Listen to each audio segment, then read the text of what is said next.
So you were asked to come to class today with all of the details of your miniature animal finished, including ears, eyes, texture, and all that good stuff. I even did these like cute little feet on the bottom of mine. That's probably my favorite part. And then we are on to our last step. So our last step is to hollow the animal out. When you are sculpting solid, no matter what it is, the interior of the animal has to be hollowed so that the clay is able to dry. If you don't, the clay will be unable to dry fully, and it will either crack because of that reason, or if we were in real life in school, you would put it in the kiln and then it would, for lack of a better term, explode because of the moisture trying to escape that can't. So it has to be hollow. So in order to do this, you're going to need a couple tools. The first one being your wire cutter. If you don't have a wire cutter for some reason, floss will work, or like a thin string. You will also need your carving tool. So I have a big one that it looks like this. They came in your tool kit. You might have one that looks like this. Sorry, I keep my toolkits or my carving tool someplace else. So you'll need both of these things and your wire cutter. So the first thing to do is to decide where to cut it in half. So you have options, right? Especially with these miniature animals. And some options might be better on some animals than others. So I can either cut it straight down the middle lengthwise, or I can cut it straight down the middle this way. You want to cut where you have like kind of the least amount of details to fix afterwards. You also want to cut it where you'll be able to hide the fact that you cut it, right? So what I want to avoid is like cutting it right through the eyeballs where I have all these little teeny tiny, really intricate details. I want to cut it somewhere where I'm going to be able to hide the details well. With the bunny, it's tricky because if I cut him right down the center this way, like horizontally, like magician style, I'm going to have a tough time kind of carving out his legs and his head because I'll have to like go in. So I think for the bunny, I'm actually going to cut him straight down the center because then I'll be able to get into the legs and get into the head well. If you did the hippo, you can probably do like magician style straight down the center because he doesn't have, his appendages are a little bit different. And if you did the chameleon, I would say probably straight down the middle is probably your best bet as well. Well, it might depend on how you arrange the chameleon. So if you did the chameleon and you want my advice, just flip your camera on and I can give you some advice. But here we go for the bunny. What I'm going to do is I'm going to set him off to the side and I'm going to lay my wire tool kind of down on my table. And then I'm going to take him and set him on that wire tool.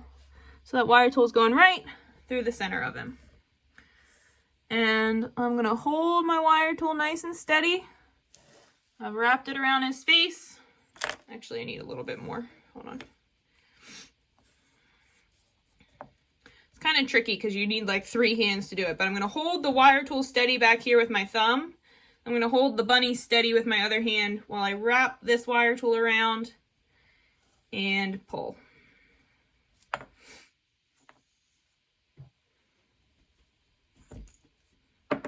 Ooh. And now my bunny has been cut in half. All right.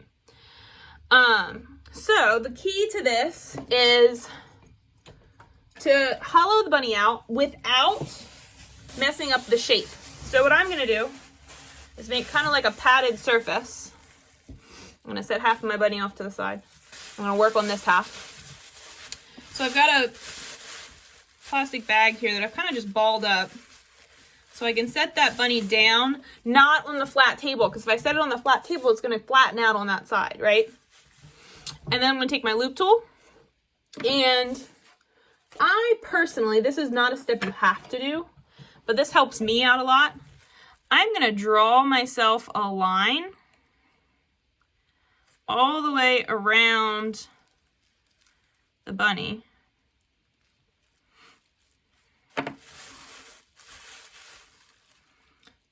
And that is what is inside of that line is what I will carve. What is outside of that line, I'm going to leave how it is because we still need enough clay that we can reattach it, right? So this is where I take my loop tool and I just start, that's the wrong side. I'm just going to start carving out that inside. You have to pay attention to the exterior form, right? So if I just kept carving straight down the whole time, I would eventually cut through like the side of my bunny, and I don't want to do that. So I have to pay attention to how thick the outside form of the bunny is, right? I'm going to carve less in the head, less away from the head, than I am going to carve away from like the back haunches area, right? So like I'm going to carve less away from here than I am here because it's thicker here than it is here.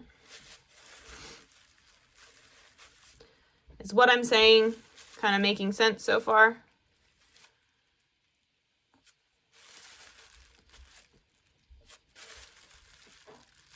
All right. So as you're carving, your goal, oops, see, I went too far already. And if you go too far, I went too far, I'll show you. I went too far right between, you can kind of see the light coming through it there. I went too far right between the legs. If you do go for too far, if you catch it soon enough, you can just score the inside and add a little bit of clay back. But that's kind of why you need to pay attention. And I was not paying attention, if I'm being honest. I'm going to add a little bit back there.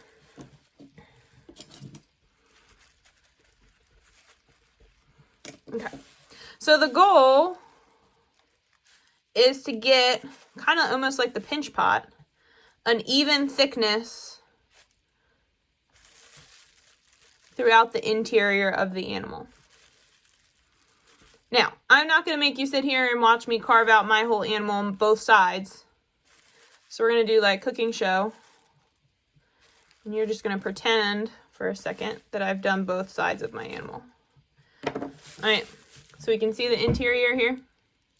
I've taken a good chunk out, right? If I turn it that way, you can kind of see better. Taken a pretty good chunk out. And you'll be able to feel it. It'll feel like much, much, much lighter. So then I would set this piece off to the side. And I would repeat that same process with the other half of the bunny, right? Again, I'm not going to take all of your time. So we're going to cooking show, right? I'm going to draw the outline of my bunny here. And then boop, boop. We're going to pretend like I've carved all of that out, right? So it looks the same as this one. So you do it to both sides. And then once you've done it to both sides, you simply score it and put it back together. So I'm going to go along that edge that I had drawn out. Scoring really well. You want to score this part really, really well because it's going to want to crack along this seam.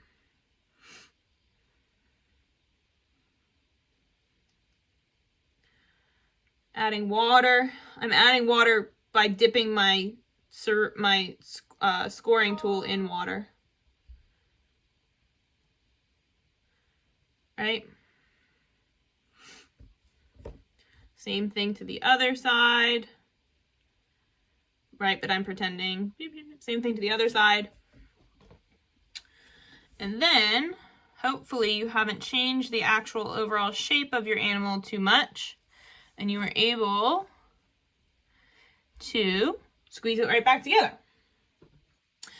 Then, you'll have this seam line. I don't know how well you can see that. You have this seam line that goes down the center of your animal. And you'll need to smooth that out. You can add clay to the seam line if you need to hide it. But then you add your texture, add any details you lost back over it to completely hide that seam line. Right? I'm not going to make, again, just for the sake of time, I'm not going to make you sit me watch and do that. And then the very, very, very, very last step. So I've carved it out. I've scored it. I've wet it. I've put it back together. I've hidden my seam line. I've added all my details back in. The very, very, very last thing you have to do is find an inconspicuous spot to create a hole. We don't want to trap that air in there because that air will still stay really moist and it'll take forever to dry out. So you want to find some type of inconspicuous way that you can just poke a hole through into that air cavity and pull it back out. Mouth, nose, eyes, those are all really great places to do kind of an inconspicuous hole, like right through the eye, like that way, are all really great ways to do an inconspicuous hole, but you want to hide that hole somehow because we don't want to see it. All right? What questions do you have